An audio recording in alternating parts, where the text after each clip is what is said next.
We'll now move to notice the motion 1489, and I'll give the call to Mr Ettershank. Acting President, this document motion pertains to the release of updated data on the Suburban Rail Loop East, the SRL. From the outset, I want to say that this motion is entirely about transparency. Legalise Cannabis Victoria is not interested in point scoring. This is not about whether this is a good piece of infrastructure or otherwise. It is about this government's financial decisions. As I spoke about in my response to the budget, how governments invest our money is about choices and priorities. It's about opportunity cost. That which is spent on one thing cannot be spent on another. And how does a government accord appropriate priorities? Now, the SRL may have great merit, but what is it costing us? We don't know, because the government continues to rely on a 2019-2020 cost plan, and this cost plan makes a provision in the variation to cost of plus or minus 6%. And it's waved around as though it's a great truth. But the reality is that construction costs in that same time have increased by between 20 and 40%, not 6%. And this government, if it was acquiring an investment, if it was taking in a cost plan or a proposal for development, it would never accept a 5-year-old cost plan. Now, Infrastructure Victoria were clearly not comfortable with the numbers. Last year, they evaluated the SRL business case and advised the federal government that the project was financially risky, insufficiently detailed about value capture, and potentially over-optimistic about its benefits. They even asked if there was an exit strategy, and that is an unusual question from Infrastructure Australia. So is there an exit strategy? The public has a right to know. How much will it cost? The public has a right to know.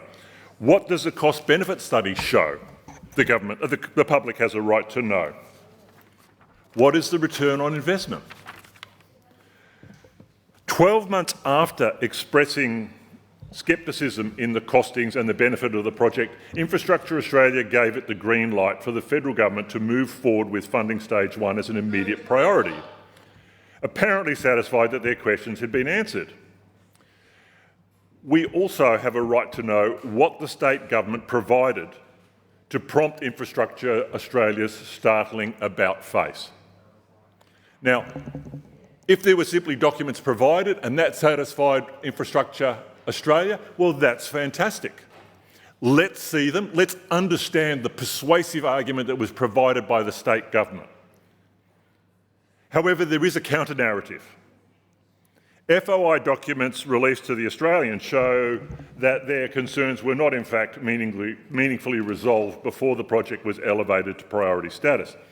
Instead, the SRL was deemed investment ready because billions had already been committed, major contracts had been signed, and construction had begun.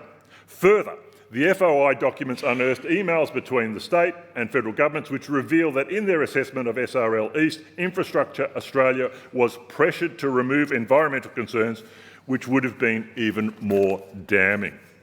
As I said, this is not about the merits or otherwise of the project. Infrastructure Australia CEO Adam Carr did note in a recent interview that Melbourne will soon be Australia's largest capital city, that by 2065 Melbourne will be the size of London. So it makes sense to move away from Melbourne's monocentric hub and spoke network. The question is, how do we best solve that? And what are the opportunity costs of continuing to pour billions of dollars into what appears to be a bottomless sinkhole of cash, when projects like Melton and Wyndham Vale electrification are continually pushed back? I would also suggest that public trust is another very real opportunity cost of this project, given the government's refusal to reveal even the most basic information about the updated costs and the cost benefits of the SRL.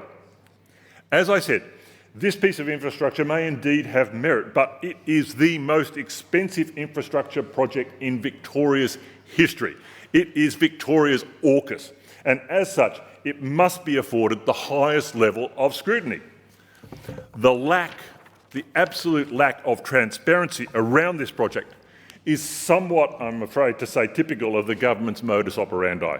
And is it little wonder that One Nation is thriving in this vacuum of public trust? I need to be able to look my constituents in the eye and tell them, at the very least, that I have done my best to give this project the transparency it requires. All members in this place should be able to do the same. And this motion simply seeks to give life to that basic responsibility that we, as members in this place, it's central. It's central to our being. It is why we are here. And I would just like to emphasise that the government needs to step up and not wave around a 5-year-old cost plan and business case, but tell us what's actually happening. I commend this motion to the House.